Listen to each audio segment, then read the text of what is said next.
This is the guy that wants to be your vice president, calling the #1 entrepreneur in America that gay guy.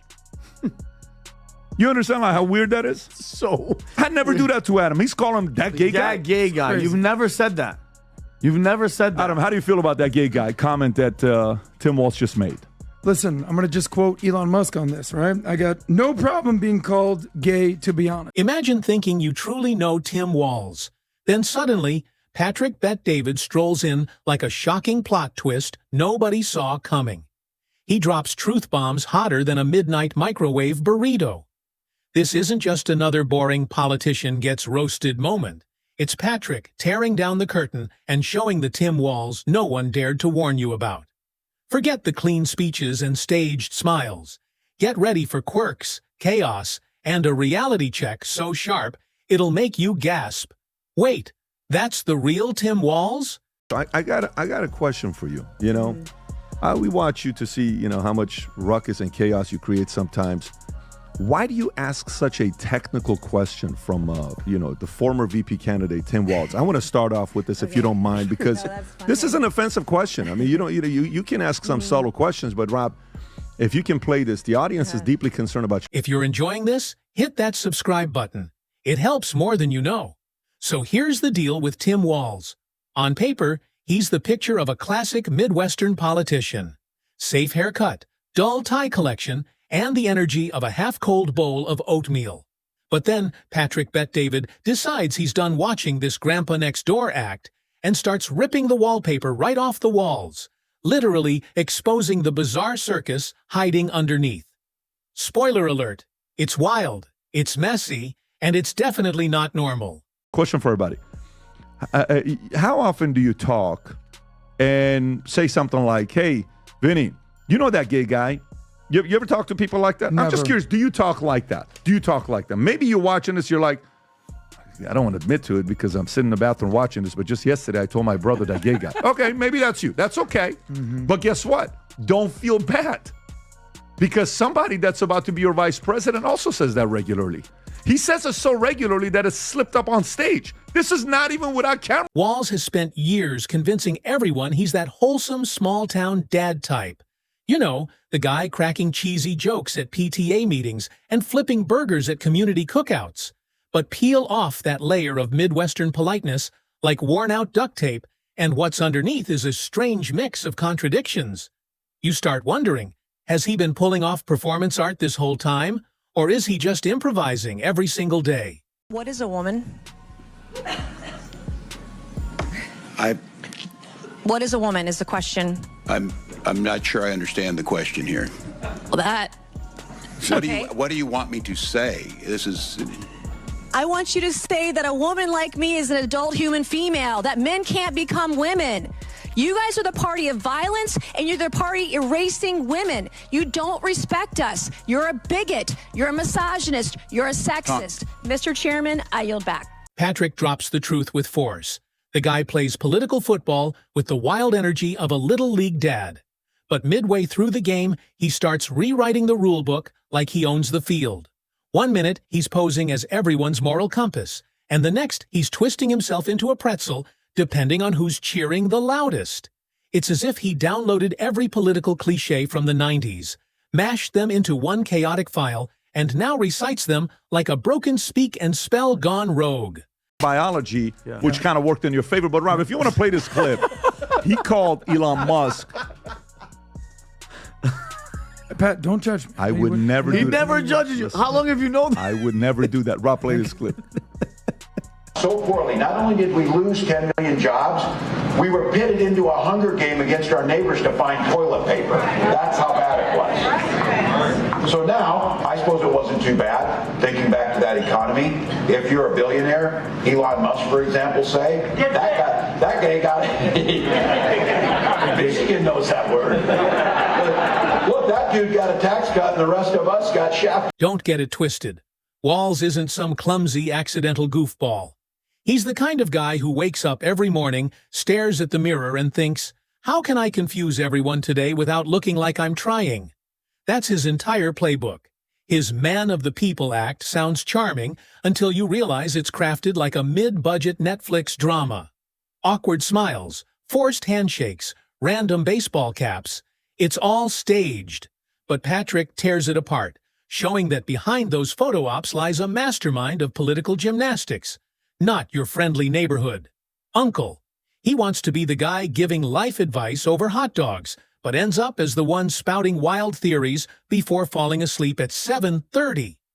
That's the real Walz energy. Patrick doesn't hint. He shouts it. Walz has perfected the art of being aggressively beige, which might be his biggest trick of all. Imagine putting in overtime just to be remembered as the human version of unsalted crackers. That's Walz for you. AOC and what do you call it? And Tim Walz were playing video games. Playing Madden 25 live streaming during NFL Sunday, which is the chief strategist and campaign manager for the Harris campaign, completely like when you talk about their messaging, Pat, they're playing Madden live during NFL Sunday, and people were taking photos. Like, obviously the internet's relentless. His controller wasn't even on. And the end of the game, Pat, after playing for hours, guess what the score was? They killed it. It was like a 0-0. Oh, okay. And all they were talking about was Project 2025. But yeah. Here's the wild part. Both his fans and his critics can't figure him out.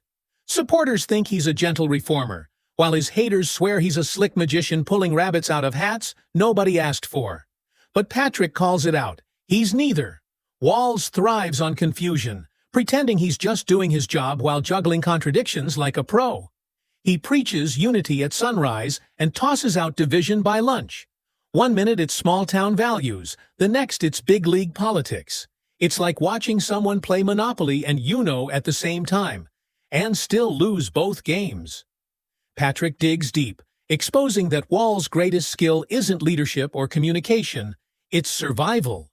The man's a political shapeshifter, transforming from tough leader to soft dad to clueless optimist in record time. Somehow, he looks like he's in control while radiating the vibe of someone who just lost his car keys 5 minutes ago. What I am most proud of is, because of all the things Donald Trump has stolen, because this started, and I love this story, as a young prosecutor. What did he say? Because this started, and I love this story, as a young prosecutor. Patrick exposes this whole dynamic like he's pulling receipts at a family intervention. The truth hits hard. Tim Walz isn't the steady hand people think he is. He's that coworker who looks responsible until you realize he's been winging it for years and somehow still hasn't been fired. His whole act screams, relatable everyman. But Patrick shows that Walz has been running on pure improvisation. And honestly, it's impressive. Getting a whole state to believe you're both the wise dad and the bold leader while contradicting yourself daily is a serious magic trick. Patrick paints Walz as a master of political camouflage, blending in anywhere, confusing everyone, and calling it leadership. To his base, he's the calm captain steering the ship. To his critics, he's the guy steering into icebergs while blaming the map. The truth Patrick reveals. Walz isn't misunderstood, he's perfectly understood. His entire strategy is controlled confusion. Act relatable. Stay unpredictable. And sprinkle in that Midwestern dad charm so no one notices the contradictions hiding in plain sight. $7 billion in taxes, Tim. How much have you paid in taxes? He's created hundreds of thousands of jobs. He was able to get a rocket to go and come back in 1/20th of a cost of NASA. When Boeing said, let's leave those couple people up there, we need till next year, he says, I can come and help. When you needed battery chargers nationwide, he already thought about that 15 years ago. When Zelensky, the greatest beggar fundraiser in the world, needed to get some money, and they talked shit about Elon, you know who gave them Starlink? Elon did. Internet. That's the guy? That's the gay guy? The guy with 11 kids is a gay guy? That's the guy. Really. How many gay guys do you know running 5 different multi-billion-dollar companies? And yet, people keep falling for it. That might be the most shocking part of all. Somehow, Walz has convinced voters he's the safe choice while pulling off one of the longest-running improv acts in modern politics. That's not luck. It's calculated hustle. Patrick Bet-David exposes it all with brutal clarity, making you say, oh, that's why nothing makes sense. He yanks down the curtain and reveals Walz, not as the calm leader everyone imagined, but as the guy in the back juggling plates and smiling like everything's fine. Once you see it, you can't unsee it. Walz isn't the man of the people. He's the man who plays one on TV. Thanks to Patrick, the real Tim Walz, messy, contradictory, endlessly improvising, is finally in the spotlight. Patrick tears apart his image so effortlessly it's almost comical. Walz isn't a mastermind. He's the political version of Wi-Fi. Strong signal 1 minute, total blackout the next. And yet somehow, everyone keeps paying the bill like nothing's wrong. Patrick exposes that Walz doesn't survive because he's brilliant, but because he's perfected just enough charm, energy, and blandness to make people shrug and say, at least he's not burning the place down. Carefully, and I had played it back a couple times, but you sounded upset. What happened? If I sounded pissed off, it's because I was. No, it's just like, he just ended his presidential career. I mean, there is no 2028 for Tim Walz. I buried him that day. Now, you have all these witnesses, these people that come to these big committees before Congress. They testify under oath. It's very, very public. And they spend millions of dollars to prepare for these hearings, for the toughest questions. What they're not ready for are for the dumbest questions, the most simple, most common sense questions. And so this is just a thing I've taken up on. I just ask Democrats when they come before me, what's a woman? And they just cannot answer Who's the answered question. It? Who have you noticed that is actually willing to be reasonable and give the answer? Nobody. Are you serious? No, I'm dead serious. Here's the real kicker. Sometimes he actually is setting the place on fire. But he's so slick, he convinces everyone it's just part of the neighborhood barbecue. Think about his speeches. Walz doesn't inspire, he numbs. It's not rally the people, it's more like background noise while you're folding laundry. Patrick points out that Walz could announce a full-blown crisis, and half the audience would think he's giving directions to the gas station. It's political elevator music. Technically there, but no one remembers a word of it. And that's the genius. Walz thrives in the fog. He doesn't need you inspired, he just needs you too bored or confused to notice the contradictions. He'll flash that polished grin, toss out a lazy cliché about unity, and hope no one catches that his policy papers say the total opposite. Patrick calls it perfectly. Walz isn't a leader, he's a political illusionist. His entire act is to distract with niceness while rearranging the room behind the curtain. And the wildest part? It works. People walk away thinking, what a decent guy, while unknowingly agreeing to a dozen conflicting ideas. He preaches responsibility, then spends like a jackpot winner. Promises transparency, then turns every press conference into a fog machine demo. That's the magic trick, confusion as a career strategy. Up in the morning and you doom scroll through things, and although I will say this, the last few days you woke up thinking there might be news. Just saying. There will be news sometime, just so you know, there will be news. Walz sells himself as steady and reliable, but his record looks like a roller coaster built by someone who's never heard of a level. Patrick exposes this chaos with ruthless humor. No shouting, no drama, just cold, hard facts laid out until you realize Walz isn't mysterious at all. He's a walking paradox. The man is both everything and nothing, a political Schrodinger's cat, simultaneously in control and completely clueless. And the craziest part? People keep buying it. He's the political babysitter who lets the kids eat candy for dinner, but insists, hey, at least nobody got hurt.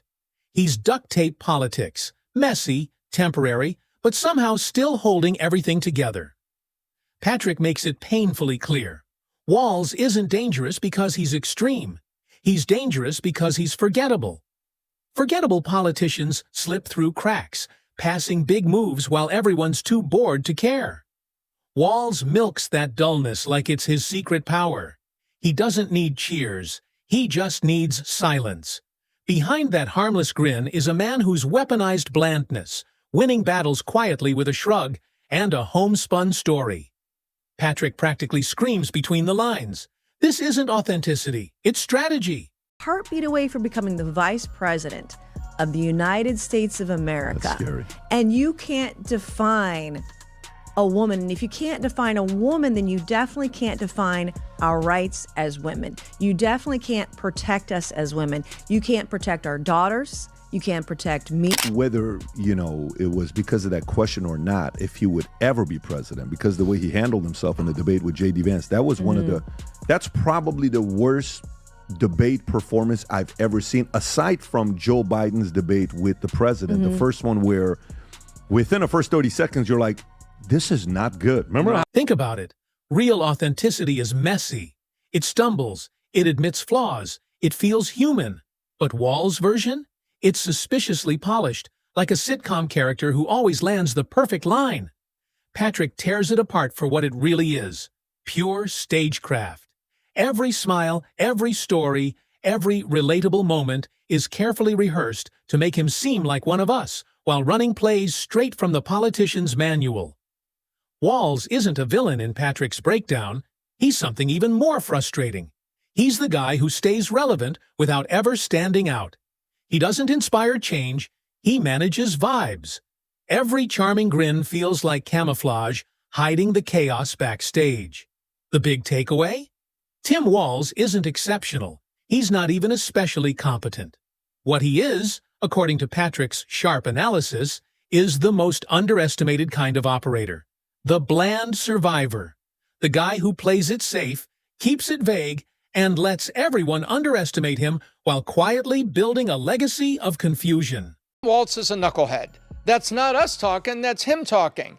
We saw him get picked, and we saw odd dancing, kicking his foot, yanking his son, who is a special needs individual, and us all wondering, what is this all about? And then say, well, maybe when he tightens up the suit a little bit, puts on that tie, and sits in the VP debate, maybe we'll see the real one. And then they asked him, did you or did you not go to China? He gave a 2-minute answer instead of just saying, yeah, I kind of... In the end, Patrick's biggest revelation isn't just about Walz. It's about the system that lets men like him rise. A system where being aggressively beige beats being bold, where survival is valued more than leadership, and where politicians like Tim Walz can coast for years by convincing people that forgettable equals trustworthy. So the next time he steps onto a stage with that practiced grin, remember Patrick's warning. You're not seeing a friendly small-town dad, you're watching a political magician. A man who's mastered the art of saying everything while meaning nothing. He's been hiding in plain sight, wrapped in khakis and dad jokes, pulling off the longest-running improvisation act in American politics, and the audience still hasn't realized it's all part of the trick.